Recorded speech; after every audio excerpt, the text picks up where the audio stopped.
Hello economists.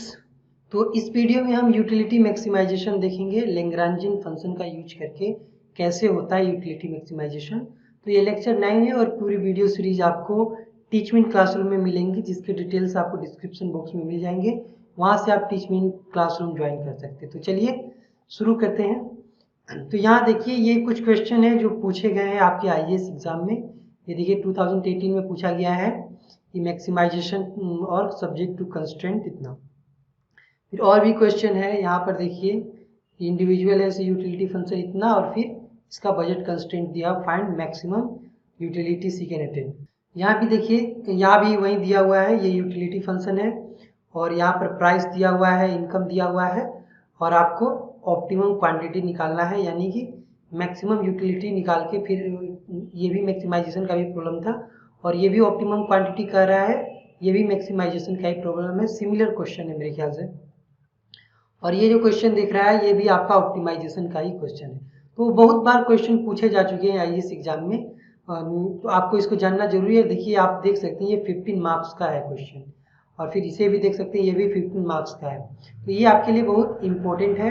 15 to 18 marks तक के भी क्वेश्चन पूछे जा सकते हैं। तो चलिए देखते हैं कि ये कैसे हम लोग करते हैं लैग्रांजियन का यूज करके यूटिलिटी मैक्सिमाइजेशन या ऑप्टिमाइजेशन। तो देखिए सबसे पहले क्या करते हैं कि जब भी आपको मैक्सिमाइजेशन के लिए क्वेश्चन पूछा जाता है तो आपके पास एक यूटिलिटी फंक्शन होता है। जैसे u is function of x and y, और फिर उसके पास एक आपके पास एक बजट फंक्शन होता है, जैसे पी एक्स जो प्राइस ऑफ एक्स है, फिर एक्स की क्वांटिटी, फिर पी वाई यानी कि प्राइस ऑफ वाई, और फिर ये टोटल इनकम। आई लिखिए या एम लिखिए, जो लिखना है आपको, मैं यहाँ आई ही लिख रहा हूँ। तो ये दो फंक्शन होते हैं आपके, और इसको जब हम सोल्व करते हैं ऑप्टिमाइजेशन के लिए, यू की ऑप्टिमम वैल्यू के लिए, यूटिलिटी की ऑप्टिमम वैल्यू के लिए, तो इसे कहते हैं प्रॉब्लम ऑफ कंस्ट्रेंट ऑप्टिमाइजेशन।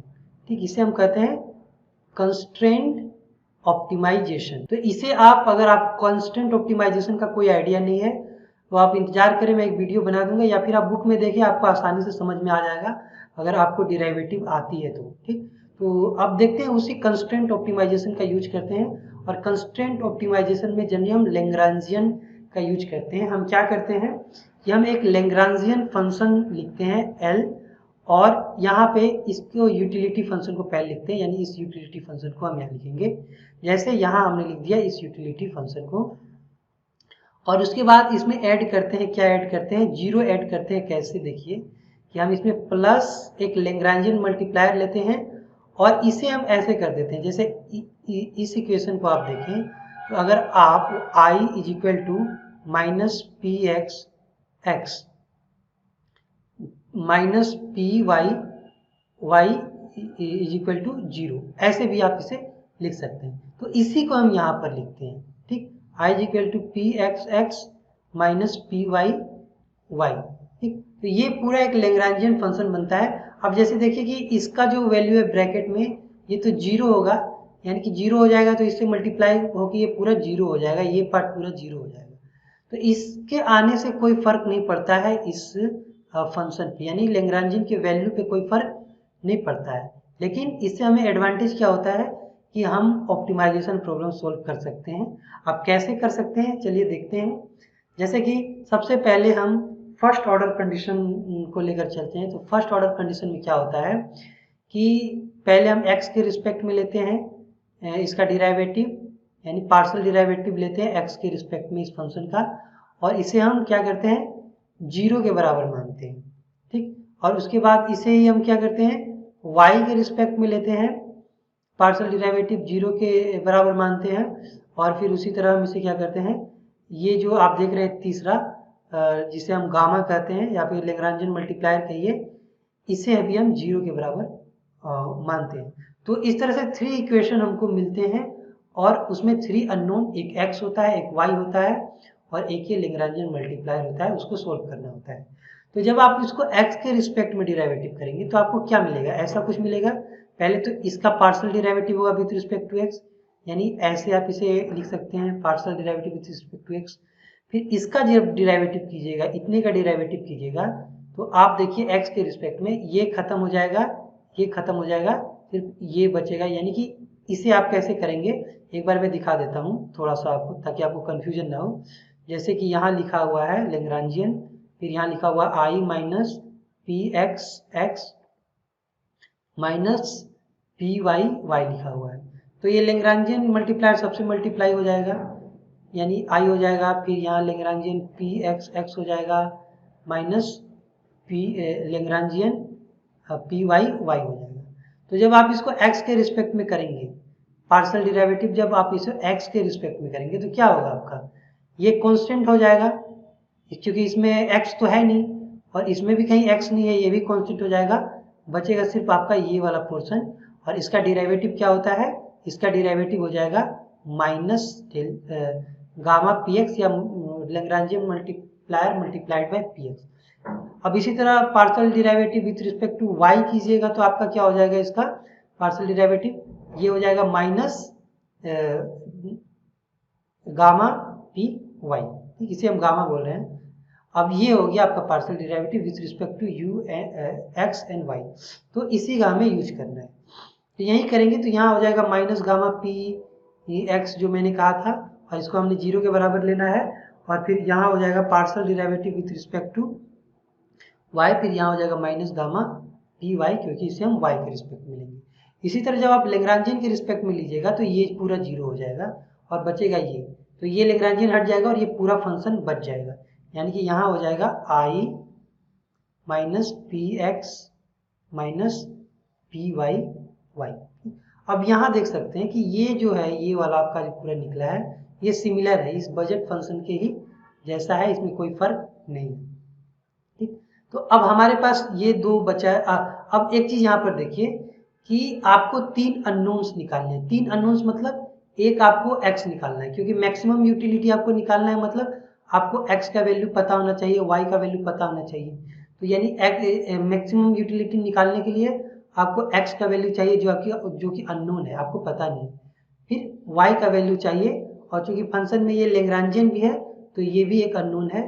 ये 3 अननोन हो गए जिसके वैल्यू आपको यहाँ से निकाल सकते हैं। तो 3 अननोन के लिए हमेशा आपके पास 3 इक्वेशन होने चाहिए। ये अलजेब्रा में आपने पढ़ा होगा कि अगर 2 अननोन आपको निकालने हैं तो कम से कम 2 इक्वेशन होने चाहिए, और अगर तीसरा हो या 3 अननोन हो तो 3 इक्वेशन होनी चाहिए। और एक बात होती है कि इनका सॉल्यूशन एग्जिस्ट करना चाहिए, ठीक। अगर सॉल्यूशन एग्जिस्ट नहीं करता है, एक यूनिक सॉल्यूशन, तो क्या होगा, या तो x और y के बहुत सारे वैल्यूज निकल जाएंगे, या फिर ऐसा हो सकता है कि x और y का x का अलग अलग इक्वेशन में अलग अलग वैल्यू निकल जाए, ऐसा भी हो सकता है, यानी कोई सॉल्यूशन ही एग्जिस्ट ना करे x का। तो सबसे पहले जरूरी है कि इसमें ये जो फंक्शन आपने लिया है लैग्रांजियन फंक्शन, इसका सॉल्यूशन एग्जिस्ट करना चाहिए। सॉल्यूशन एग्जिस्ट कैसे करेगा, जब यहाँ कोई x होगा और यहाँ कोई y होगा, तभी ये सॉल्यूशन एग्जिस्ट करेगा। तो ये आपको ध्यान, ये अगर कांस्टेंट हो जाए तब इसका सॉल्यूशन एग्जिस्ट नहीं करेगा। जैसे यहाँ पर कांस्टेंट हो जाए तो फिर x रहेगा ही नहीं, तो आप x की वैल्यू कैसे निकालिएगा। जैसे मैंने मान लिया कि ये partial derivative with respect to 5 हो जाए, तो ये क्या हो जाएगा, ये हो जाएगा 5 माइनस डेल्टा पी एक्स, और 5 माइनस डेल्टा पी एक्स हो जाएगा। तो फिर आप x की वैल्यू कैसे निकालिएगा, x तो आप है ही नहीं इक्वेशन में, ठीक, y भी नहीं है, डेल्टा भी नहीं है, कुछ नहीं है, तो आप नहीं निकालिएगा, इसका सॉल्यूशन एग्जिस्ट नहीं करेगा। यानी कि ये जो आप देख रहे हैं पार्शियल डेरिवेटिव, ये कुछ x के फॉर्म में होना चाहिए और ये y के फॉर्म में होना चाहिए, यानी दोनों x y के फॉर्म में होने चाहिए, तभी आपका कोई सॉल्यूशन निकल पाएगा। तो इसीलिए आपसे कहा भी जाता है कि लैग्रांजियन से जब आप बना रहे हो तो एक इंटीरियर सॉल्यूशन एग्जिस्ट करना चाहिए, क्योंकि 3 अननोन के लिए 3 अननोन होने चाहिए, तभी तो आप तीन इक्वेशन से 3 अननोन का सॉल्यूशन निकालोगे, ठीक। तो ये एक अजम्पशन होता है कि there should be a interior solution when you are using Lagrangian approach, ठीक। तो अब इसे हमने 0 के बराबर मान लिया। तो अब 0 के बराबर मानने से क्या होता है कि देखिए कि इसे आप ऐसे लिख सकते हैं, इसे मैं मान लेता हूं कि ux यानी partial derivative with respect to x minus delta p x is equal to 0 हमने माना है, ठीक। और ये वाला भी हमने ऐसा ही कुछ माना है, लेकिन पहले इसे हम सिंप्लीफाई करते हैं, उसे बाद में देखेंगे। कि इसे हम ऐसे लिख सकते हैं, अगर इस माइनस को इस साइड लेके चले जाएं हम इस पूरे फॉर्म को, तो ये प्लस में हो जाएगा। यानी टोटली आप इसे सिंप्लीफाई करके ये gamma is equal to u x by p x लिख सकते हैं, ठीक। और इसी तरह इसका भी लिख सकते हैं, u y minus delta p y is equal to 0, और यहाँ भी आप लिख सकते हैं, सॉरी डेल्टा नहीं, gamma is equal to u y by P y.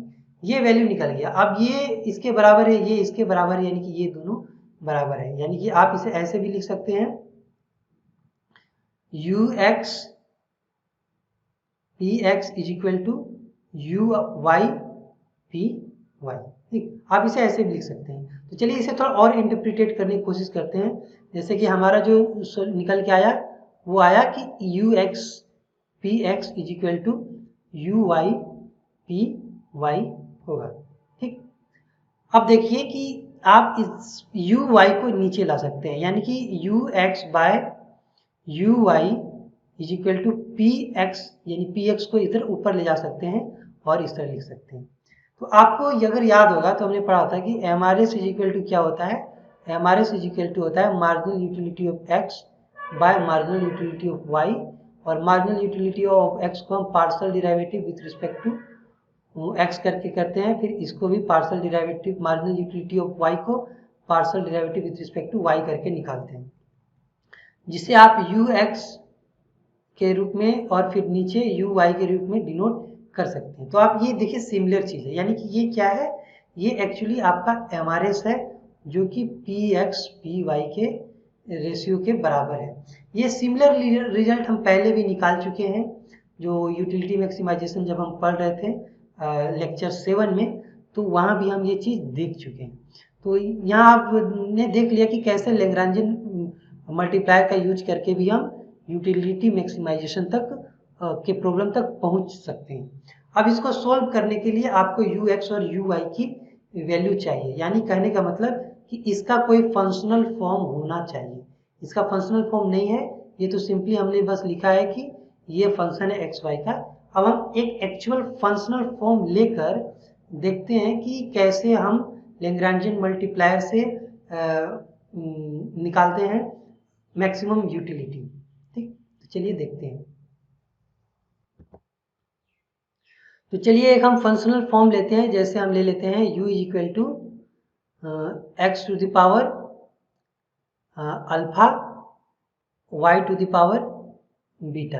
ये क्या है, ये Cobb Douglas production utility function है जिसकी चर्चा हम पहले भी कर चुके हैं। और उसके बाद हमारे पास जो कंस्ट्रेंट है वो इस तरह है, P x X plus P Y Y is equal to I, ठीक। तो ये Cobb Douglas product utility function है, आपको याद रखना है, कोप डोगलास यूटिलिटी फंक्शन, ठीक। और ये आपका क्या है, ये है बजट लाइन, ठीक। अब हमें क्या करना है, लैग्रांजियन का यूज करके हम इसे सॉल्व करेंगे, यानी कि हम ऑप्टिमम यूटिलिटी निकालेंगे, या कहिए मैक्सिमम यूटिलिटी जो होता है उसे हम निकालेंगे। अब देखिए कि ये जो है, तो यहाँ हम एक लैग्रांजियन फंक्शन बनाएंगे, यानी कि L इज इक्वल टू ये वाला हम ले लेंगे x to the power alpha और y to the power beta, ये हमने ले लिया यूटिलिटी फंक्शन। उसके बाद इसमें प्लस करेंगे, ये लैग्रांजियन मल्टीप्लायर है, और फिर यहाँ पे i minus P x x minus P Y y हमने ले लिया। अब हम इसे सोल्व करते हैं, ठीक। तो सबसे पहले फर्स्ट ऑर्डर कंडीशन के अनुसार हम क्या करेंगे कि पहले हम विथ रिस्पेक्ट टू एक्स इसका डिराइवेटिव लेंगे, पार्शियल डिराइवेटिव, और जिसे हम 0 के बराबर लेके चलेंगे, ठीक। तो यहाँ क्या हो जाएगा, यहाँ हो जाएगा अल्फा, और फिर क्या हो जाएगा यहाँ पर एक्स अल्फा माइनस 1, और फिर यहाँ हो जाएगा y to the power beta, ठीक। और उसके बाद यहाँ क्या बचेगा, इसका जब आप with respect to x derivative लीजिएगा तो आपको मिलेगा माइनस गामा पी एक्स, यानी Lagrangian multiplier into p x. फिर इसी तरह जब y के रिस्पेक्ट में आप कीजिएगा इसे, तो आपको क्या मिलेगा, यहाँ हो जाएगा बीटा, फिर x to the power alpha ई रहेगा, क्योंकि अभी तो हम y के रिस्पेक्ट में कर रहे हैं, तो बीटा माइनस 1 और फिर माइनस गामा पी वाई हो जाएगा। तो ये हो गया y के रिस्पेक्ट में। अब इसी तरह हम कर लेते हैं एक बार लैग्रांजियन मल्टीप्लायर के रिस्पेक्ट में, तब यहाँ क्या बचेगा, सिंपली ये वाला बचेगा। सॉरी, इसको भी 0 के बराबर लेना था, तो कोई बात नहीं, यहाँ भी 0 लिख सकते हैं। ठीक, ये भी 0 के बराबर हो गया, और इसे भी यहाँ 0 हटा के आप यहाँ ही लिख दे तो ज़्यादा अच्छा होगा। उसे कोई फर्क नहीं पड़ता है, आप इसे लिखे, इधर लिखे या इधर, आप इसी तरह सोल्व करना है इसे। फिर इसी तरह यहाँ भी हम ले लेते हैं I minus P x x minus P Y Y is equal to 0। तो ये हमने ले लिया 0 के बराबर, जो कि फर्स्ट ऑर्डर कंडीशन है। और ये आप देख सकते हैं कि सिंपली क्या है, ये जो आपका बजट लाइन था वही है। ठीक, इसमें कुछ नहीं है, लेकिन 3 इक्वेशन है, तो हम 3 अननोन्स यहाँ से निकाल सकते हैं। 3 इक्वेशन के लिए जो मिनिमम 3 अननोन्स चाहिए थे, वो आपको यहाँ पर मिल गए हैं। अब इसे हम थोड़ा सिंप्लीफाई करते हैं। ठीक, कैसे सिंप्लीफाई करेंगे, कि सबसे पहले तो इसे हम सिंप्लीफाई करेंगे, यानी कि ये जो है इसको हम आप ऐसे भी लिख सकते हैं, ऐसे x to the power alpha minus 1 y beta is equal to delta p p x. ठीक, या फिर आप इसे ऐसे भी लिख सकते हैं, gamma is equal to, sorry इसे गामा ही बोलिएगा, मैं बार बार डेल्टा बोल दे रहा हूँ। गामा इज इक्वल टू क्या हो जाएगा, आप इसे ऐसे लिख सकते हैं, ये फिर x अल्फा माइनस 1, फिर यहाँ फिर बाय हो जाएगा पी एक्स। तो ये इसका एक वैल्यू निकल गया। फिर यही काम हम इस इक्वेशन के साथ करेंगे, तो हमारा ये निकल के आएगा beta x to the power alpha y beta minus 1 is equal to gamma p y. फिर जब आप इसे सिंप्लीफाई कीजिएगा तो हो जाएगा gamma is equal to beta x to the power alpha y to the power beta minus 1 by P Y. अब देखिए कि ये इसके बराबर है, ये इसके बराबर है, यानी कि ये और ये बराबर होंगे, तो वो भी हम कर सकते हैं। तो चलिए इसे लिखते हैं हम ऐसे, कि हमारा क्या निकला था, ये था अल्फा, फिर X to the power alpha minus 1, फिर Y to the power beta था, और नीचे था P x is equal to क्या हो जाएगा, यहाँ beta x to the power alpha और Y to the power beta minus 1 by P Y. अब क्या करेंगे, हम इसे नीचे ले जाएंगे और इसे इधर ले जाएंगे, यानी कि ऐसे x alpha x to the power alpha minus 1 y to the power beta, और फिर यहाँ पे हो जाएगा beta x to the power alpha और फिर Y to the power beta minus 1 is equal to P x p y. इतना हो गया।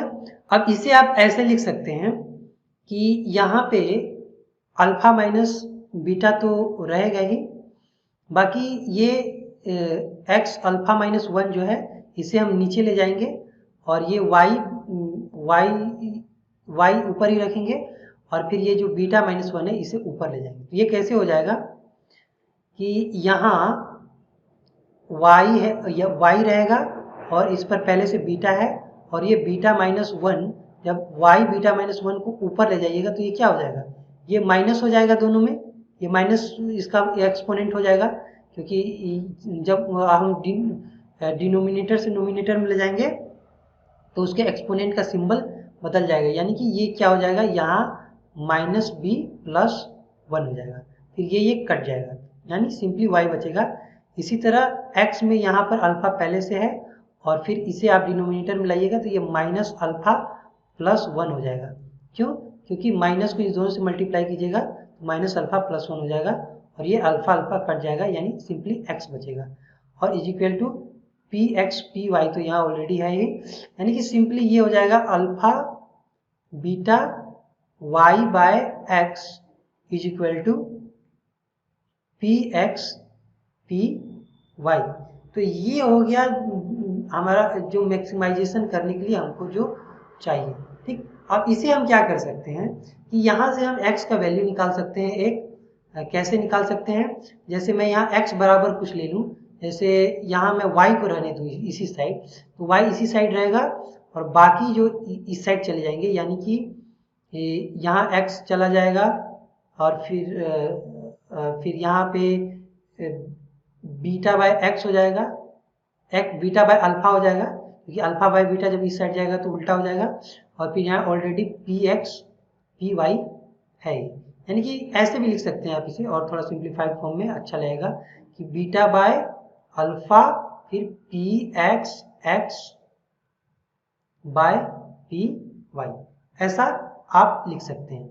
ठीक, अब उसके बाद क्या होगा कि आप इसी चीज को x के फॉर्म में भी लिख सकते हैं, यानी कि आप x को इधर ले जाएं और बाकी सबको इधर ला दें, तो ये ऐसे हो जाएगा कि x का कोई एक वैल्यू निकलेगा, यानी कि हो जाएगा ये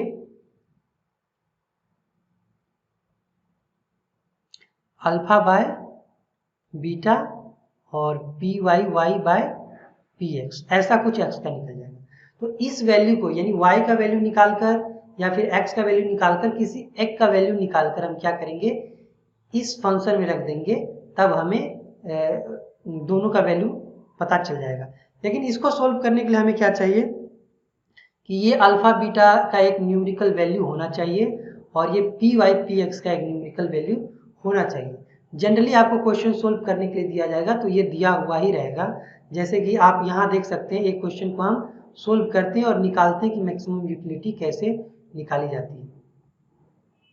जैसे इस क्वेश्चन में देखिए, यहाँ u is equal to x y दिया हुआ है, मैं कैपिटल ही लिखता हूँ, लेकिन यहाँ देखिए कि यहाँ अल्फा है, यहाँ बीटा है, बीटा का वैल्यू दिया हुआ है, यानी कि यहाँ 1 है और यहाँ भी 1 है। ठीक, तो ये भी उसी फॉर्म में है, और ये भी देखिए यहाँ पी एक्स की जगह पे 10 दिया हुआ है और पी वाई की जगह पर 10 दिया हुआ है, और ये 1000 दिया हुआ है। तो ये भी एक फंक्शन हो सकता है, यानी कि इसे आप ऐसे ये बजट कंस्ट्रेंट हो जाएगा 10x plus 10y is equal to 1000, और इसे हम लैग्रेंजियन का यूज करके सोल्व कर सकते हैं। तो चलिए इसी क्वेश्चन को हम लोग सोल्व करते हैं कि मैक्सिमम यूटिलिटी कैसे निकाली जा सकती है।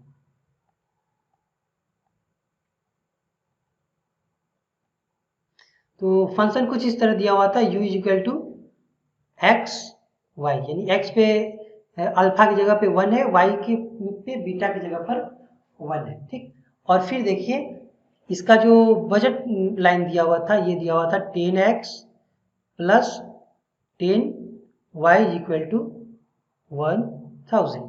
तो इसे देखिए हम कैसे आसानी से सोल्व कर सकते हैं। तो सबसे पहले हम एक लैग्रेंजियन फंक्शन लेंगे, तो यहाँ हो जाएगा x y minus Lagrangian multiplier, फिर यहाँ हो जाएगा 1000 माइनस 10x माइनस 10y। ठीक, अब इसे partial derivative with respect to x लेंगे और उसे 0 के बराबर करेंगे, तो यहाँ क्या हो जाएगा, पार्शियल डिराइवेटिव x का y हो जाएगा, इसका partial derivative with respect to y हो जाएगा, फिर यहाँ माइनस क्या बचेगा, ये लैग्रेंजियन और 10 बचेगा यहाँ पर। ठीक, या फिर इसे ऐसे लिखिए 10 लैग्रेंजियन यहाँ पर बचेगा और इसको हम 0 के बराबर ले लेंगे। इसी तरह जब आप इसका निकालिएगा y के रिस्पेक्ट में कीजिएगा, तो क्या होगा, यहाँ हो जाएगा y के रिस्पेक्ट में इसका डिराइवेटिव x हो जाएगा और माइनस हो जाएगा 10 लैग्रेंजियन जब आप इसका लेंगे तो। ठीक, इसको भी इक्वल टू हम 0 रखेंगे और बाकी लैग्रेंजियन के रिस्पेक्ट में आप लीजिएगा तो वही जो आपका बजट फंक्शन है वही निकल के आ जाएगा। एंड लैग्रेंजियन का अपना एक इंटरप्रिटेशन होता है, उसे हम बाद में देखेंगे, फिलहाल हम जो मैक्सिमाइजेशन करना है उसे हम देख लेते हैं। ठीक, ये निकल गया हमारा इतना। तो अब हम क्या कर सकते हैं कि इसे थोड़ा और सिंप्लीफाई करेंगे, तो ये ऐसे हो जाएगा, वो थोड़ा और मैं ऊपर चलता हूँ, ये हो जाएगा y is equal to 10 gamma, यानी कि गामा इज इक्वल टू, इसे अभी आप हटा दीजिए, गामा इज इक्वल टू क्या हो जाएगा, ये y बाय 10 हो जाएगा। ठीक, इसी तरह इस इक्वेशन को आप जब सोल्व कीजिएगा तो ये हो जाएगा x minus X is equal to 10 gamma और gamma is equal to x/10। ठीक, अब ये इसके बराबर है, ये इसके बराबर है, यानी ये दोनों बराबर है। तो आप इसे ऐसे लिख सकते हैं x/10 is equal to y/10, यानी x/y इज इक्वल टू 10/10, यानी x/y इज इक्वल टू 1। ठीक, यानी कि x की जो x/y का रेशियो जो है 1 हुआ। तो आप यहाँ सिंपली इसे ऐसे भी लिख सकते हैं x is equal to y। तो ये आपका कंक्लूजन निकला, एक लैग्रांजियन का यूज करके ये हमारा निकला। तो x का एक वैल्यू हमें निकल गया। तो x के वैल्यू को हम क्या करेंगे, हम इस इक्वेशन में रख देंगे और हमें जो न्यूमेरिकल वैल्यू है x का पता चल जाएगा। जैसे हम कैसे करेंगे कि हमारे पास ये 10x है और plus 10y is equal to 1000 है। तो x इज इक्वल टू हमारा y निकला है, यानी कि x is equal to y है। तो ये कैसे हो जाएगा, 10x की जगह पे 10y हो जाएगा, प्लस हो जाएगा 10y इज इक्वल टू 1000, यानी कि यहाँ हो जाएगा 20y is equal to 1000 and y is equal to 1000/20, और फिर ये क्या हो जाएगा 50, यानी y इज इक्वल टू 50 निकल के आ गया आपका। और इसी तरह जब y की वैल्यू आप इस इक्वेशन में रख दीजिएगा तो x का भी वैल्यू निकल जाएगा। जैसे हम रख देते हैं 10x प्लस 10 गुना y की वैल्यू 50 है और यहाँ रख देते हैं 1000, यानी कि 10x is equal to 1000 minus ये 500 हो जाएगा। और उसके बाद x इज इक्वल टू हम क्या कर सकते हैं, यहाँ 500 बचेगा और यहाँ 10 हो जाएगा, यानी कि x इज इक्वल टू भी 50 आ गया हमारा। एक्स वाई, ऐसे भी एक्स वाई बराबर था, हम पहले भी निकाल चुके थे कि एक्स वाई बराबर था, तो इसको करने की जरूरत नहीं थी। तो वाई 50 निकला, मतलब एक्स भी 50 होगा। अब ये हमने वाई का और एक्स का जो ऑप्टिमम वैल्यू है निकाल लिया। तो ध्यान रखिए, ये जो एक्स का वैल्यू निकला है ये क्या है, इसका ऑप्टिमम वैल्यू है, यानी एक्स का ऑप्टिमम वैल्यू 50 है और वाई का ऑप्टिमम वैल्यू भी 50 है।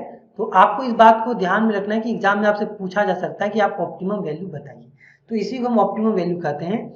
अब हमें क्या करना है, अब हमें निकालना है यूटिलिटी। तो यूटिलिटी इज इक्वल टू क्या था, एक्स वाई था। तो सिंपली एक्स की जगह पे 50 है और वाई की जगह पे 50 है, यानी कि जो यूटिलिटी का न्यूमेरिकल वैल्यू होगा वो हो जाएगा 2500। ये हमारी यूटिलिटी की न्यूमेरिकल वैल्यू मैक्सिमम यूटिलिटी है जो कंज्यूमर अटेन कर सकता है। ठीक, तो उम्मीद करता हूँ इतनी लंबे लेक्चर में आपको बात समझ में आ गई होगी। और बाकी ये जो क्वेश्चन आपको दिए हुए हैं ये आप खुद से ही सॉल्व करें। जैसे देखिए ये वाला दिया हुआ है, बाद में मैं इसे सॉल्व करूंगा जब आप एक बार प्रयास करेंगे। जैसे ये यूटिलिटी फंक्शन आपका है u is equal to Q1 Q2, तो आप सिंपली यही माने कि Q1 x है और Q2 y है। और फिर यहाँ पे आप देख सकते हैं 40 और 60 दिया हुआ है, यानी कि ये इस तरह हो जाएगा, इसका बजट फंक्शन कुछ इस तरह हो जाएगा 40 Q1 plus 60 Q2 is equal to ये 4000। तो उसी तरह जैसे मैंने सॉल्व किया पिछले वाले को, उसी तरह आप इसे भी सॉल्व कर लीजिएगा लैग्रेंजियन यूज करके। फिर इसमें भी देखिए सिमिलर है, बस यहाँ थोड़ा 50 और 20 लिखा हुआ है और यहाँ 5000 है, यानी कि यहाँ भी है क्या, utility is equal to Q1 Q2 और फिर आपका जो बजट फंक्शन है वो कुछ इस तरह हो जाएगा 50 Q1 plus 20 Q2 is equal to यहाँ 5000 है। और आपको यहाँ ऑप्टिमम क्वांटिटी निकालना है Q1 का। तो ये बहुत ही आसान है, मेरे ख्याल से कर लीजिएगा। और देख सकते हैं कि ये बहुत ही इंपॉर्टेंट 15 मार्क्स का क्वेश्चन है, तो बहुत जरूरी है आपको जानना। और ये भी देखिए कि इसमें भी पूछा गया है कि जो प्राइस सैंडविच का है वो 5 है और कॉफ़ी का 3 है, और जो marginal rate of substitution currently है हर्षिता का वो 2 है। तो हम जानते हैं कि MRS is equal to PX PY होगा, तब जो कंजम्पशन होगा वो ऑप्टिमम होगा। लेकिन आप यहाँ क्या देख रहे हैं, MRS क्या है 2 है, यहाँ मैं लिखता हूँ कि MRS 2 है, लेकिन PX/PY यानी कि यहाँ 5 है PX की जगह पे और PY की जगह पे 3 है। ठीक, तो इसका क्या होगा कि ये क्या है, ये 1 से कम है, 1 पॉइंट कुछ आएगा, यानी कि ये जो मार्जिनल रेट ऑफ सब्स्टिट्यूशन है, ये क्या है, ये ज़्यादा है। और तो हमें क्या करना पड़ेगा, मार्जिनल रेट ऑफ सब्स्टिट्यूशन को कम करना पड़ेगा। ठीक, तो इसे हमें प्राइस रेशियो के बराबर लाना पड़ेगा। और अब प्राइस रेशियो के बराबर लाने के लिए हम क्या करेंगे, सिंपली ये अगर 2 है तो इसका मतलब y/x/2 रहा होगा, तभी ऐसा रिजल्ट आया है। तो अब आप इसको 2 से कम करना है। ठीक, इसको आपको क्या करना है, 2 से कम करके प्राइस रेशियो के बराबर लाना है। तो आपको क्या करना पड़ेगा कि आप ये कह सकते हैं कि 2 से कम कैसे होगा, जब x ज़्यादा कंजम्पशन होगा और y कम होगा। यानी कि x को, यानी यहाँ देखिए कि कॉफ़ी जो है, सैंडविच जो है, सैंडविच जो कि x हमने माना है और कॉफ़ी जो हमने y माना है, तो सैंडविच इसे ज़्यादा कंज्यूम करना पड़ेगा। ये अभी ऑप्टिमम पॉइंट पे नहीं है, तो उसे क्या करना पड़ेगा, सैंडविच ज़्यादा परचेज करना पड़ेगा।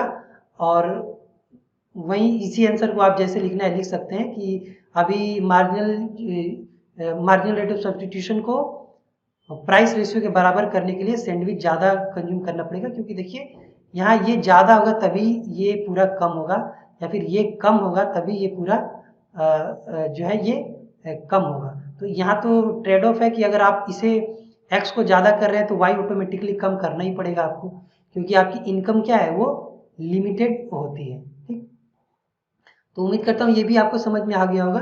तो तीनों क्वेश्चन मैं टेस्ट में दूंगा और आप उसे जरूर करें। उम्मीद करता हूँ आपको समझ में आ गया होगा, और वीडियो से जुड़ने के लिए बहुत बहुत धन्यवाद। अगर आपका कोई क्वेश्चन है तो ज़रूर पूछें, क्लासरूम में पूछें तो ज़्यादा अच्छा होगा।